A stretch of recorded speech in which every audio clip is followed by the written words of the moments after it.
अमानी येथे संत मुंगसाजी महाराज संस्थान येथे कीर्तन महोत्सव संपन्न।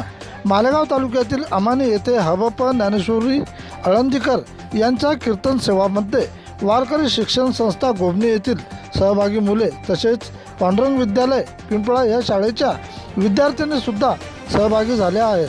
16 एप्रिल रोजी काल्याचे कीर्तन व महाप्रसादाची सांगता करण्यात आली आहे। यावेळी शिवपुराण कथा प्रवक्ते म्हणून हबप ज्ञानबा महाराज मोकासे यावेळी वेगवेगळ्या महाराजांनी कीर्तने सादर केली आहेत। तसेच काल्याचे कीर्तन श्रीराम महाराज पांगरीकर यांनी सादर केले आहे। यावेळी लाभ घेण्यासाठी गावातील मंडळी तथा खेडेगावातील मंडळी उपस्थित होती। प्रतिनिधी विठ्ठल भागवत।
Thank you.